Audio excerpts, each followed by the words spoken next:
Hi everyone, welcome back. In today's video, I'm moving on to discuss the third book in the Wheel of Time series, The Dragon Reborn, published in 1991. In The Dragon Reborn, the novel begins with Rand, Perrin, Moiraine, Min and Lan sequestered in isolation in the Mountains of Mist. After an attack on their camp, Rand disappears from the camp, and Perrin, along with Moiraine and Lan, set out to search for him, while Min sets out alone to Tar Valon to report to the Amaryllis seat. Egwene, Nynaeve and Elaine return to Tar Valon to continue their studies along with Mat, who is healed from the taint of the stolen dagger from Shadar Logoth. The girls quickly continue their hunt of the Black Arja, while Mat sets out on a quest of his own, carrying a message to Elaine's mother in Caemlyn. Part 1. Where's Rand? I would say there are two kinds of novel in the Wheel of Time series. First of all, you have the more plot-based novels, which I would argue are the first two novels, where the focus is primarily on the plot. Second of all, you have character-based novels, where the plot takes a back seat, the pace slows down, and the focus is on building characters and their relationships to one another. Of course, I see this as a spectrum, where most novels will sit on either end of those extremes. And Book 3 is definitely the first novel in the series where the plot and the pace slows down a lot to focus on character. In this novel though, it's not the character of Rand that we focus on. In fact, Rand is pretty much excluded from the entire book. This allows Jordan to dig deeper into the psychologies of characters who have either only had a minority of POV chapters in previous novels like Egwene and Perrin, but it also allows him to delve deeper into characters that we haven't had point of view chapters from, such as Mat. Now, some people criticise The Dragon Reborn for the exclusion of Rand from the novel, but I actually think that this is a very good decision by Robert Jordan at this point. Up until now, we've only really focused on Rand and how being a chosen one is affecting him as a character. But in this novel, we get to focus on how having your best friend become the chosen one, or someone that you care about become the chosen one.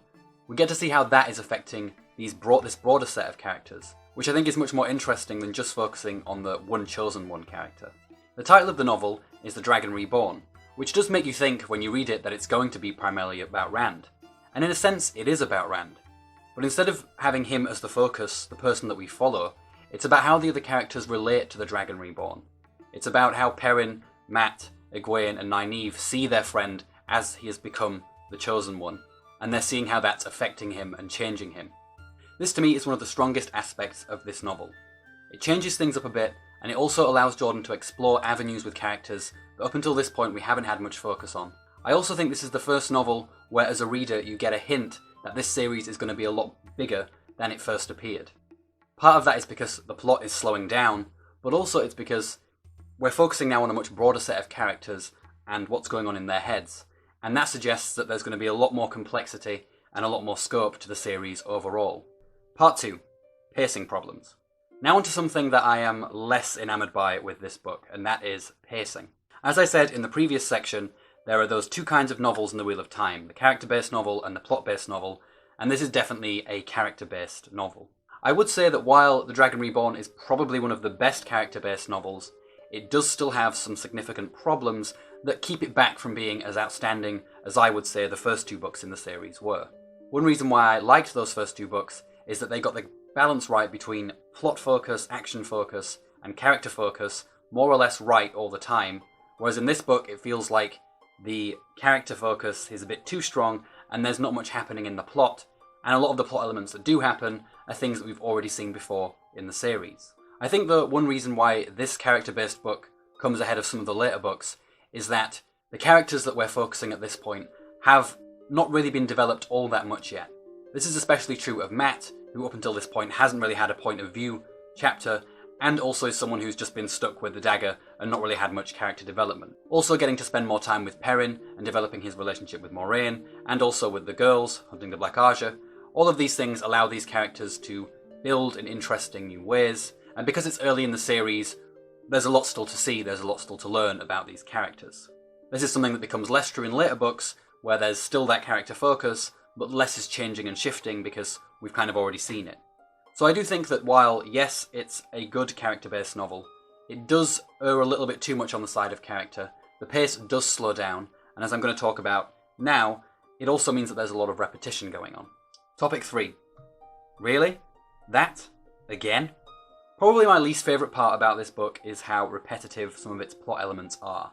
While yes, there is some difference to the book, i.e. Rand being taken away and the focus on the other characters, the actual plot that holds everything together is very similar in structure to what has gone on in the previous 2 books, and that lets it down quite substantially for me.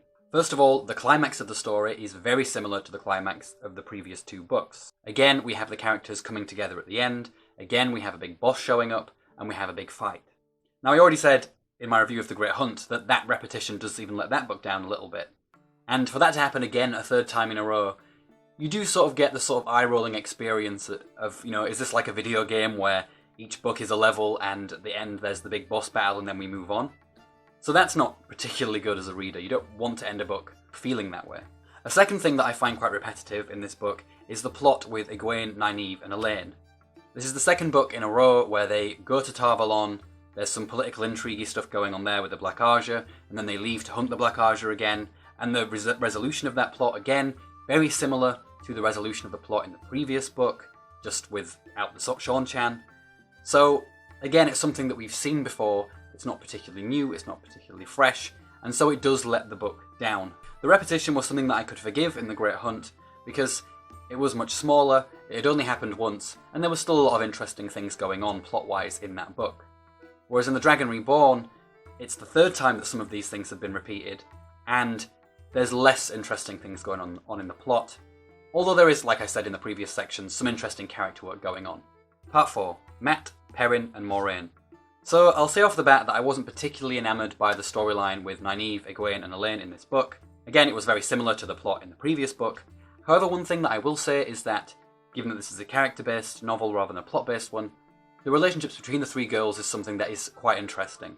Especially the dynamic between Nynaeve and Egwene, as Egwene is trying to assert her womanhood, and Nynaeve is still kind of taking that role of mother and carer, and not taking Egwene seriously. So there are some interesting character developments there, even if the window dressing, the plot, is a bit repetitive and dry.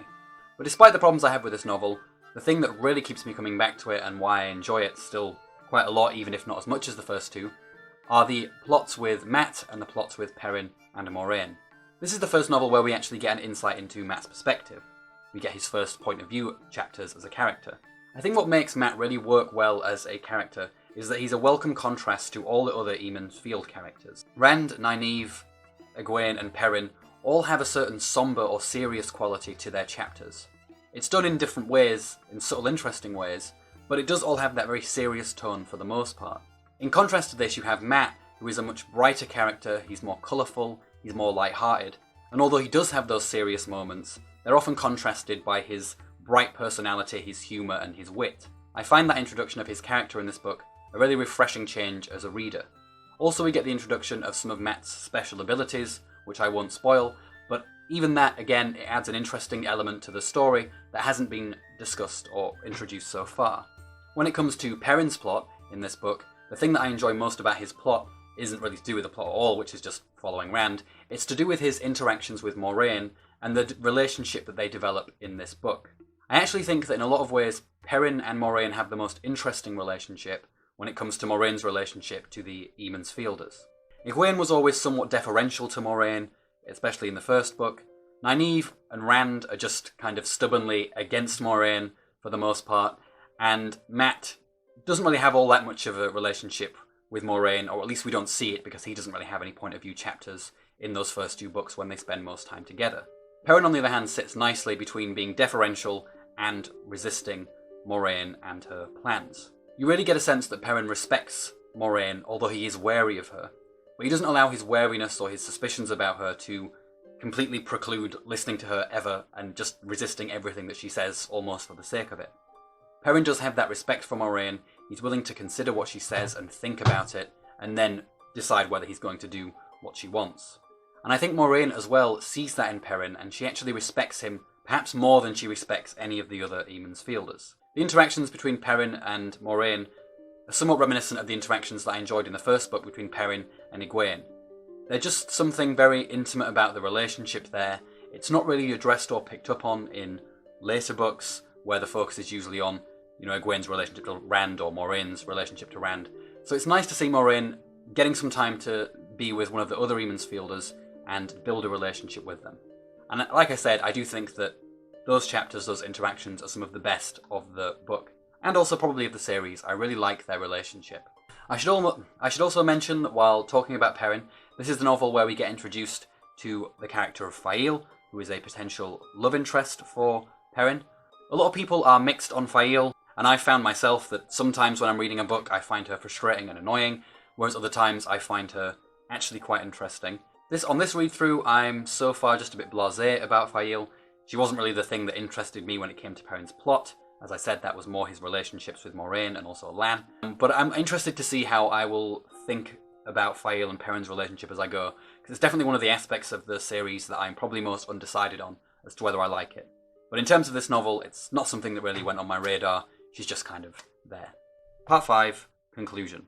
When it comes to the Wheel of Time books that I've reviewed so far, I do think The Dragon Reborn has a slight dip in quality, partly because of the repetitiveness of some of its plot elements, and also because of its subpar pacing.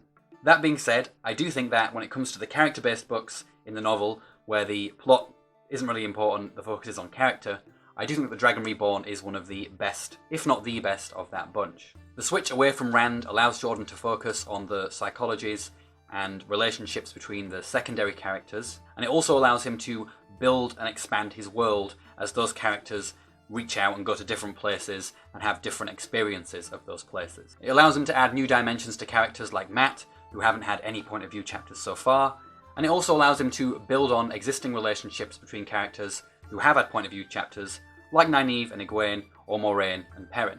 As I've already said, I do think this is the first book in the series where we get a hint to just how broad in scope the series is going to be overall, and that's something that is confirmed in the next book of the series, The Shadow Rising, which hopefully I'll be reviewing very soon.